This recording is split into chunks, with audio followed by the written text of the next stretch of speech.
This is part 161 of ASP.NET tutorial. In this video, we'll discuss binding treeview control to web.sitemap file using sitemapdatasource control. This is continuation to part 160, so please watch part 160 from the ASP.NET tutorial before proceeding with this video. In part 158, we discussed binding menu control to web.sitemap file using sitemapdatasource control. Binding treeview control to a web.sitemap file is very much similar.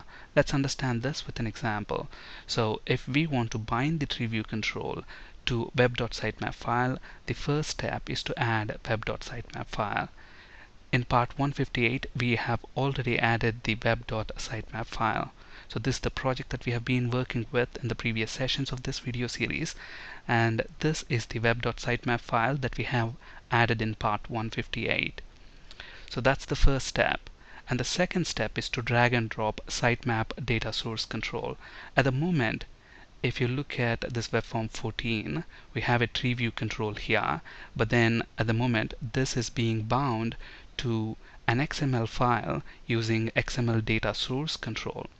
So first of all, let's get rid of this binding, and to do that, let's get rid of this data source ID attribute, because we don't want this to be bound to an XML file. We're going to bind this to a web.sitemap file. And the second step is to remove these data bindings as well. So at the moment, we have a treeview control that's not bound to any file. Let's get rid of this XML data source control as well. Alright, now let's drag and drop sitemap data source control. The sitemap data source control will automatically read data from web.sitemap file. So that's our second step.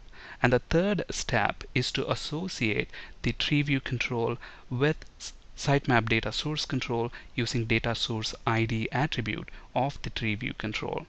So let's set data source ID attribute, and this is going to be equal to the ID of the sitemap data source control.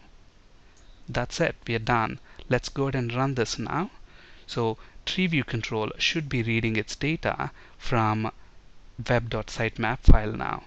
So we get our data now from web.sitemap file, but look at the problem here. The problem is it's displaying dummy root which is present in web.sitemap file. Now we don't want that dummy root to be displayed, and to achieve that, all we have to do is set this show starting node attribute of sitemap data source control to false.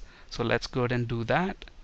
So within webform 14.aspx, let's set show starting node attribute to false. Let's give it a run. And now look at that, we don't have that dummy root node displayed.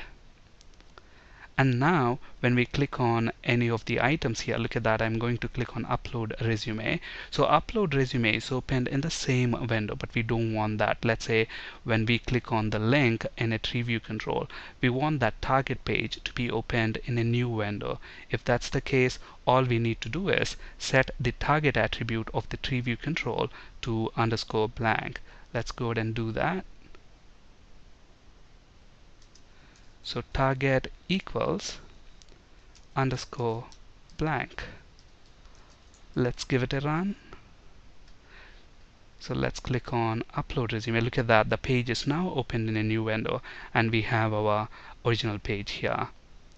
When we click on edit resume, again that's open in a new window, and we have the original page here.